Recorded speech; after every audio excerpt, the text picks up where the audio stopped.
أنا الأم الحزينة. In the name of the Father, and the Son, and the Holy Spirit, one God, Amen. O sing to the Lord a new song, for he has done marvelous things. Make a joyful noise to the Lord, all the earth. Break forth into joyous song and sing praise. Thank you, everyone, for coming here this afternoon. First, I would, I don't need to introduce myself anymore. So I'd like to thank Greg and Mary Ann Leapat, the chairs of this year's convention, for inviting me to present today. They're both dear friends of mine. I'm so happy to see them successfully hosting a convention in our dear little city. I'd also like to thank all of you who are present here today, our choir directors, choir members, faithful, and clergy of our Maronite Church in the United States. With your voices, our worship of the Lord is made rich and very fruitful. I'd like to begin today by briefly stating why this presentation is so needed very greatly. Divine worship, the liturgy that we offer on the altars of the Lord every day throughout this country, is the font, the source, and the summit of what it means to be a Christian. That is, divine worship is what each and every one of us was created to do, and it's the greatest activity any of us can participate in during our entire life. Particularly for our purposes, the Second Vatican Council reminds us that sacred music is a treasure of inestimable value, greater than any other art, and affirms us that chanting is a necessary or integral part of the sacred liturgy. So for us, the clergy and the choirs of our churches, the value that we place on sacred music cannot be overemphasized in our daily celebration of the divine mysteries or in our catechesis of ourselves or of the faithful. But in many cases, we've failed to live up to our obligations to those divine mysteries. How many times have we rushed through a chant because we have an event or a hofli after Mass? How many times have we messed up a melody because we really didn't look at it before Mass started? How many times have we left out a verse or two of a colo because we've been using the exact same hymn for the past 7 weeks? We need to look again deeply at why we've devoted ourselves, our time, labor, and effort to the worship of the living God. If we recognize that sacred music isn't just a decoration to be added to our worship, but instead an integral and essential part of it, how can we give anything to the Lord but our very best? That's why today's presentation is important. If we're going to take the time to sacrifice and sing a beautiful song to the Lord, let's make sure that we do it right. So let's take some time this afternoon to reflect on sacred music in the Syro-Maronite tradition. The Maronite liturgy is characterized by the prominence of dialogue in the prayers and hymns in our tradition. There's a dialogue between the priest and the people, the priest and the deacons and the people, the cantors and the people, and between the people themselves. This is expressed through liturgical greetings like peace be with you and with your spirit. It's also expressed in song. The most concrete example in the current Missal is the Masmoro, where the rubrics state that the verses are to be alternated between two choirs. In most cases it's between the people and the clergy, but it's done in different ways throughout chant. It's not something that's limited to this particular part of our liturgy. So all of this dialogue makes our liturgical expression in the Syriac churches so vibrant and engaging when it's done well. Dialogue fosters participation and engagement by all of the faithful. So all of this leads us to examine the role of the liturgical choir.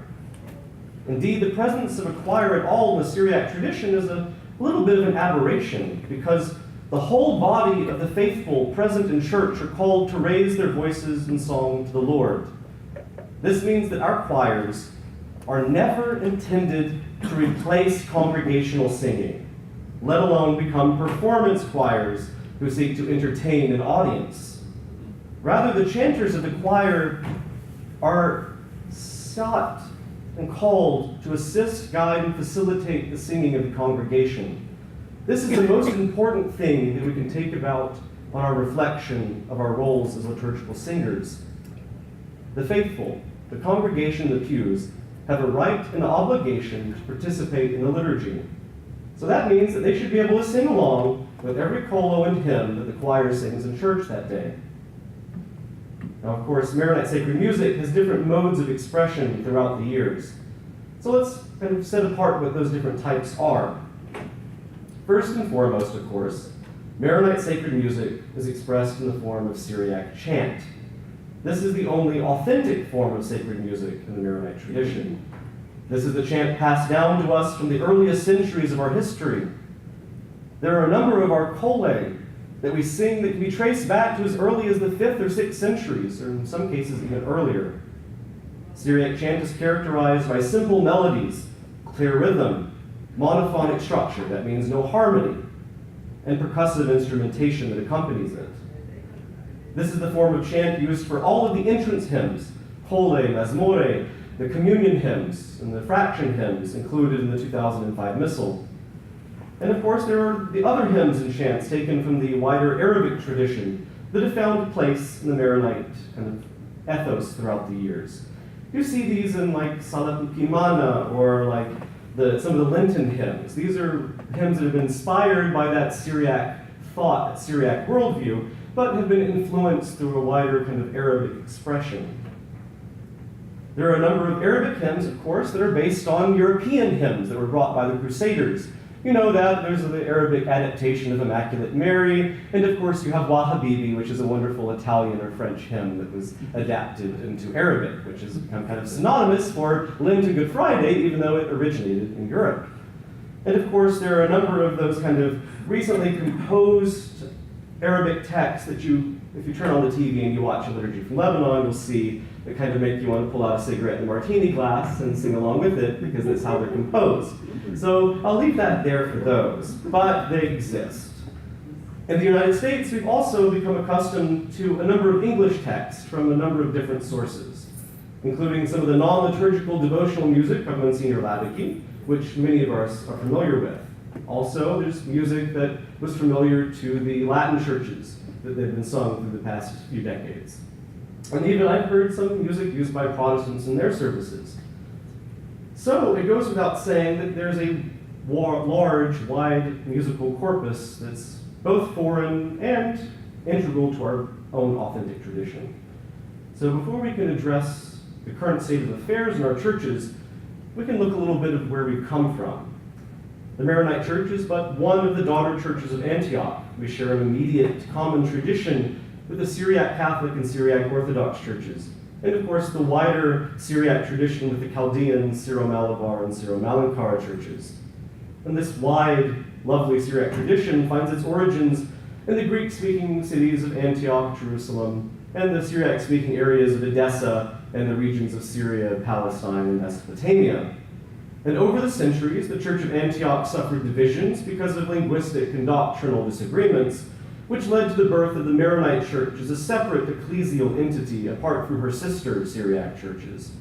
However, because we were next-door neighbors, we lived together, and we contained and maintained contact with these other Syriac churches.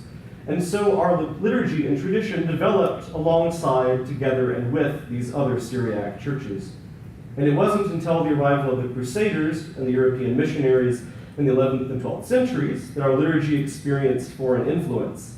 But in most cases, from the time of the Crusades through the Council of Trent and up into the 20th century, the Maronite liturgy as a whole remained intact and free from substantial change to structure or form. And it wasn't until the 20th century when the attempts to displace Syriac as the language and replace it with Arabic were mostly successful. But of course, we come to 1962 to 1965, the Second Vatican Council, where the Catholic Church gathered to address that relationship between Christianity and the modern world. And because of the importance of the liturgy, it's telling that the first document promulgated by the Council Fathers was Sacrosanctum Concilium, the Constitution on the Sacred Liturgy. While this document concerned itself with the reform of the liturgy of the Church of Rome, its principles influenced further documents throughout the years on the Eastern Catholic churches. The decree on the Catholic churches of the Eastern Rite, Orientali Ecclesiarum, set out the principle that the Eastern Catholic churches should always preserve their legitimate liturgical rite and their established way of life, and that these may not be altered except to obtain for themselves organic development. Unfortunately, over the intervening years, after the Second Vatican Council, the Liturgical Commission of the Patriarchate and others experimented a great deal throughout the years. And we can say that the idea to preserve legitimate liturgical rite was taken a little bit off kilter sometimes. And they put forth a Missal in 1973 that was experimental, and it departed from that historical structure of the Maronite liturgy that existed for 1,200 years, and in many respects kind of mimicked what the Latins had done to their Missal in the Second Vatican Council. And after that, there was about 2 decades of further study and experimentation throughout the patriarchal territories and in the diaspora in the United States, where there was a great deal of liturgical interest. They promulgated an Arabic Missal in 1992 and its English translation in 1993. And this Missal continued those reforms of the post-conciliar period and used that basic structure proposed in 1973. Now, in a number of respects, this Missal was removed from that organic development of the Syro-Maronite liturgy, but it did take numerous texts from that wider body of Maronite festal texts, including our Book of Festal Rites, the Fenkitho, the Festal Rites of the Feast, and the Shahimto, our daily office. By doing so, it kind of made the celebration of those rites and hours of the divine office a little bit awkward, because if, you, for example, you wanted to celebrate Safro on a morning on a Sunday before and during the Pentecost season, the Husoyo from Safro is the same one as the one during Mass. So you end up repeating yourself, which is a little bit awkward. But it did provide more access to some of our wider texts throughout the years. The English translation of this text by Bishop Stephen Hector Dwight attempted to provide a prose translation of that Missal. So the hymns that were in Bishop Dwight's text were prose translations, not musical adaptations. And so a lot of places had to rely on a number of other sources of music. But of course, there was an attempt by the Music Commission in the United States. Father Jeffrey Abdullah, Joseph Amar, Claude Franklin, Michael Kell, Father Bart, and others contributed to a number of texts that were adaptations of these prose texts. And the thing is that some parishes implemented it, others didn't. And so you never had a uniform kind of application of these texts throughout our eparchies. And so it was a kind of a mixed bag with how this was received. But in 2005, those reforms that started in the 70s kind of reached their summit with the promulgation of a new Arabic Missal. Now this text was really a big abridgment of what came before, and there were a number of prayers that had no Syriac equivalent, and they departed in many ways from our authentic tone, structure, and context of our Syriac prayers. Further, the rites and hymns for this text have been simplified and abridged, and they barely resemble anything that came before. And it would take 7 years after this was promulgated for the promulgation of in 2012 of an English Missal that was a translation of that, which we use currently. It's this book. And the prayers of this Missal were translated from the Arabic text rather than from the Syriac, and the hymns were adapted from either Arabic or Syriac depending on if any source material existed. So it's a little bit problematic because now we have a translation of a translation. So rather than translated from Syriac, we translated from the Arabic, and so it further removes us from that kind of authentic ethos of where it came from. Now, many of you are familiar with the workshops given by Father Jeffrey, and he was in charge of that music commission who had a really difficult mandate to preserve the melodies of our Syriac chant with no variations on it, but it's a difficult task because the syntax and syllables of Syriac are very different from that of English.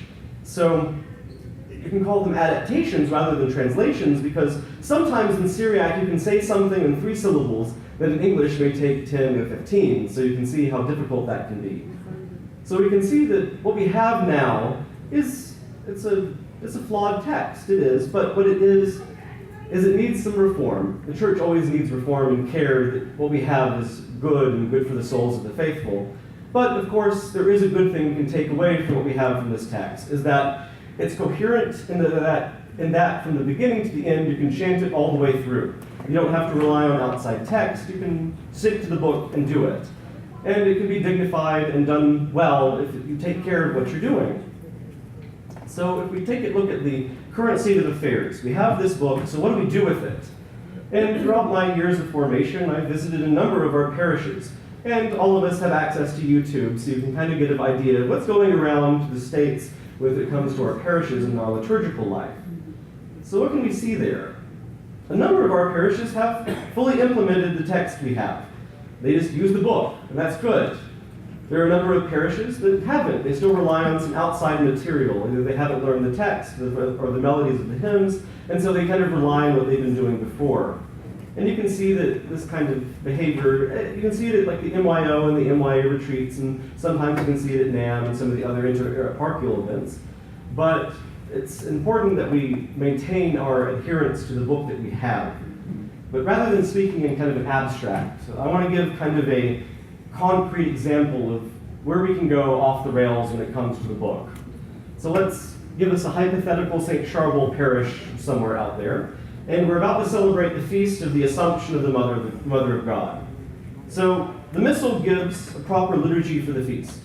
There's a 3-verse entrance hymn, according to Pshito. All of us know that melody. There's a 3-verse kolo, according to Mishiho Natari, like everyone knows that melody. These are literally the most 2 common melodies in the Missal that we have today. Pshito's used every single liturgy we celebrate because it's the transfer hymn. The other melody is used over 50 times in the Missal, and you can use it for the incense hymn. So all of us should know these 2 melodies at the very least. But at St. Charbel's, the music director there has a great love for devotional hymns. And he or she decides to replace the entrance hymn with Immaculate Mary, to replace the kolo with Hail Holy Queen, and to replace the transfer hymn with Saladuki Mana. So we should ask ourselves, well, what's wrong with that? In this hypothetical scenario, we can see there's a few problems here. Immaculate Mary is not a good choice. It's an abuse of the Missal because it's a foreign hymn. It's not from our tradition, and there's an entrance hymn in the book. Using Hail Holy Queen in place of the appointed kolo is even worse, though, because this hymn is not only foreign, but it displaces the proper kolo of the Husoyo, and that removes an essential part of the structure of this prayer. And of course, the hymn, the transfer hymn with a different hymn, is a curious little case because while the book we have doesn't provide options for the transfer hymn, there are a number of transfer hymns for our wider musical tradition that are intended to be used on certain feast days. And there is a Marian transfer hymn that you could use on the Feast of Mary. So we can say that it's not really outside the realm of possibility to have different text here, but the choice is inappropriate because it's something that's not what was intended, because we have something that could be used there. So when the dust is settled from this interestingly chosen liturgy, this celebration of the feast is devoid of any authentic Maronite hymns for that feast, and it deprives the faithful of their own tradition. Now, all of us as musicians, as clergy, have an obligation to celebrate the Maronite liturgy in accord with our tradition. The Syro-Maronite tradition is in large part a liturgical one. We have patristic writers from the wider kind of Syriac world, but when it comes down to what's Maronite only, we don't have systematic theologians like Aquinas. We don't have a bunch of mystics who wrote a bunch of spiritual texts. What we have is this. Our liturgical texts are our identity as Maronites. So when we sacrifice the integrity of that liturgical life, we're sacrificing our own identity. For example, the Husoyo, the prayer of forgiveness, it's the core unit of Maronite liturgical thought. Each part contributes to the whole, and if you yank one out and replace it with something else, the entire structure becomes incoherent and compromised. Now, that's not good, because we're compromising and destroying a part of the liturgy, and that's an attack on our identity, because we're depriving our people of the richness and beauty of our tradition. Now, that's difficult, because a lot of our people, they really don't know what it means to be a Syriac, to be a Syro-Maronite person, because they didn't go to seminary like some of our priests and learn some St. Ephraim and read our text in great detail. They just know what they learned from church. And so if we don't give them what's ours, they never know what it is. And if our entire liturgical life is our identity, and we deprive our people of that, we're depriving our people of the opportunity to know what it means to think, act, and live as a Maronite. And our identity is more than just the prayers themselves. It includes, in a deeply rooted way, our hymns. So to put it quite bluntly, when we replace a Maronite hymn with a Latin or Protestant one, we're replacing our own identity with a Latin or Protestant one. And if we're living, acting, and thinking as a Latin or a Protestant, are we really being a Maronite? If we've abandoned our faith for that of a foreign land and a foreign people, we have to ask the fundamental question, before we take it upon ourselves when we change the liturgy, we have to remember that it was handed down to us by our ancestors. So let's look at one of those examples of what oftentimes gets replaced. There's a perennial classic, the hymn, Lord, I Seek You Alone. Many of us have sung it or heard it throughout the years.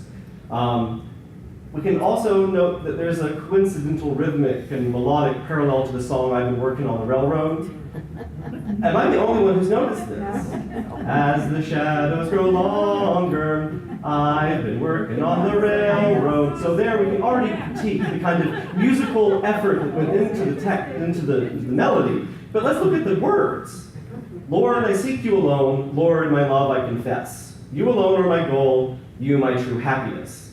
As the shadows grow longer, at the end of the day, make our love for you stronger, only life of our way. Now, it's cute. It was designed for children. Now, the thing is that's a song that has to do with the evening. So sometimes you can sing it evening prayer to evening mass. Now, let's look at one prayer, just one hymn from our Maronite evening prayer that actually deals with something in the evening. Now, this is a literal translation. There's a draft version that's adapted to music, but I want to give you the content, because that's what we want to take away from this. It's one of the hymns from the evening office. In the evening, when the light of the sun fades in the corners of the world, may I be illumined by you, my Lord, to praise your creatorship. May your word be a light to my path, Son of God, and instead of the sun, may it protect me, and I shall walk in it. Priests sing to give praise in the time of the evening, as the offerings of Moses were offered in the evening. Moses instructed in evening and morning that they should bring sacrifices, and the priest arose for the divine glory. At the time of the evening, instead of sacrifices, give thanks. Instead of burnt offerings, offer pure prayer with love. Whoever has a mind, word, and tongue must give thanks instead of silent creation. Now that's something that has some meat on its bones. We can see in this one hymn a reflection on the fact that the created realm is passing, and that through the light of divinity we're able to offer praise to God. The Word of God, incarnate in the person of Jesus Christ, is a lamp that guides our bodies and souls, as the uncreated light of God is far superior even to the light of the heavens. The priests of the church are invoked to offer an evening sacrifice of incense to God in the exact same way the priests of the Old Covenant offered evening sacrifice. We see a typology between the Mosaic sacrifice of a lamb offered in the temple and the sacrifice of praise offered in the church upon the altars of the Lord. And we see that all of this praise is offered through the mouths of the church's worshipers daily in our liturgical prayer. Now that's a lot of imagery, a lot of content taken away from just one hymn. So what we gain when we take something like that and replace it with, Lord, I seek you alone. You really can't take much away from the thing except for saying, Lord, it's nighttime, I want to love you more. That other hymn gives you a number of things to reflect on, and you can see a different take from it every time you hear it. It's a profound loss, and it's about time that we recover and maintain what we have, because it's a beautiful and important tradition. All of us have obligations as ministers. We're sacred ministers in a way because we offer an integral part of the sacred liturgy. We have obligations to that liturgy and to God. The liturgy is the liturgy of the church. It's not ours to play with. The liturgy is the liturgy of the martyrs, saints, ascetics, and our ancestors in faith. It's a treasure and a gift passed from our fathers and their fathers before them. The blood of the martyrs ran through the streets of the villages of Lebanon and Syria to preserve this treasure. This very day, Maronites worshiping at the cathedral in Aleppo stand in a church without a roof over their head because they refuse to abandon this faith, this tradition, this liturgy, and leave their home. So we have a sacred and profound and grave obligation to be servants of this liturgy, never a master. The moment we think we can change or improve the liturgy of the church, we've forgotten our vocation. Each and every one of us who sing in a choir or are priest or deacon have a duty and a vocation to be a steward of our Maronite liturgy, of our patrimony. And it's our duty to pass it on to our children and to their children's children after them. So how can we do that? It's simple. Do what's in the book. That's really the core thought here. We don't need anything else. You have it all in the book. It's there for you. And you have to use it. It's an important thing to do because this is what it means. This is the gift we have to pass down. Is it perfect? No. It's above our pay grade to improve it, but what we have is something that's good enough to give onto our children and give them something to chew on. But I'd like to give a few practical kind of pastoral notes on tips and what we can do to realize our potential as these sacred ministers of music. And no kind of coherent order. Of course, practice. I've been very heartened to see that the NAM for the convention this week has been practicing before the liturgies and really nailing the musical text they have. It's important that what they offer is of a good quality so that people can sing along with it. That leads us to congregational singing. Our job as choir members is to not replace the people. We're supposed to help them sing. So if we sing over them or sing something that they don't know, well, guess what? They're not going to sing along with us, and so they're just going to sit in their chairs kind of twiddling their thumbs. One thing that will facilitate this is something called antiphonal singing. It's something you do in the Mazmorah when you alternate verses between the priest and the people. That's not the only thing you can do that with. All of the hymns, the entrance hymn, the Kolo, the Trisagion, the Kaddish, the communion hymns, all of them are designed with multiple verses. They can go back and forth between the choir and the people, the deacons and the people and the priests. All of these are designed to create a very fervent and exciting atmosphere of dialogue between two choirs. It makes things exciting and it makes you pay attention because you have to know when you're supposed to be singing the next verse. Also, that leads us to the idea of soloist. Now, soloists don't have a place really in our liturgy because everyone is supposed to sing. The only soloist that's really out there is the celebrant or deacon whenever they have a specific part. And even then, those are very specific moments. But when it comes down to it, everyone's supposed to be singing in dialogue with each other. And if we let one person have the show, number one, it becomes a performance. And number two, everyone else is excluded. And that's not what church is about. We're supposed to be there to pray, not be sung at. Also, chant's lively. It's not a funeral dirge. But don't rush it. You can achieve this by using percussion, the little cymbals and triangles and stuff. It helps keep beat. But chant is, well, these folk hymns. They're supposed to be lively. So it's not, on a Sunday, Jesus, like that's the way you'll cause your congregation to go running out the doors. Get a lively pace to it. It's a good idea because it's folk music. But if you're going to start quick, stay at the same tempo. You don't have to go to the races with it. There's a way to be quick with it without going down like a rolling down a hill. We have that perennial thing with English versus Arabic. That's something that can be done on the parish by parish level. It depends on who you have there. But always be mindful of the generations that will follow us. The children, unless you teach your children Arabic, give them English to sing with. Unless you provide them phonetics so they can't read Arabic, give them English to sing with. It's an important thing because if they don't understand what's going on, then we're going to have a problem when it comes 10, 20 years in the future. But a different matter, of course, is Syriac, because that's our liturgical language. We have a right to Syriac in our liturgy. It should never be excluded at all from our liturgy. Our people have an identity as Syriac Christians, and you should be very proud of it. And so at your liturgies, sing it. In this book, there are a number of hymns that provide the phonetics for it. As choir members, I challenge each and every one of you to, at the very least, learn to read the script. It's a challenge, of course, but if you speak Arabic and read Arabic, it's a little bit easier to learn it. But I'm a white boy from here, I can read Syriac, so it's not impossible. Most of your priests know how to read it. They're not all completely busy 24/7. Pin them down, tell them, Abuna, I want you to teach us. Because if you can read Syriac, you can pass it on to your children, and that's a good thing because everyone can sing along, and you have access to a vast library of our tradition. Not everything is contained in this book. There's many, many, many other hymns. And you can provide a translation, but sing it in Syriac. Communion hymns, you should all know those. This is important. Learn to sing the Our Father in Syriac. That'll be lovely. It's an important thing to maintain this. We're in America, we speak English, we have people who come over, you speak Arabic, that's lovely. But we have to preserve our language, because if it dies, then we really don't have a reason to exist. Make your priest chant. Our liturgies aren't supposed to be recited. It's supposed to be a dialogue of song, including all the prayers. So if you have these recited masses on a regular basis, encourage your priests and deacons to chant. It's an important part of our identity. It makes things livelier, and it makes the need of a microphone less. It makes for better practice. Do we need a closing hymn at Mass?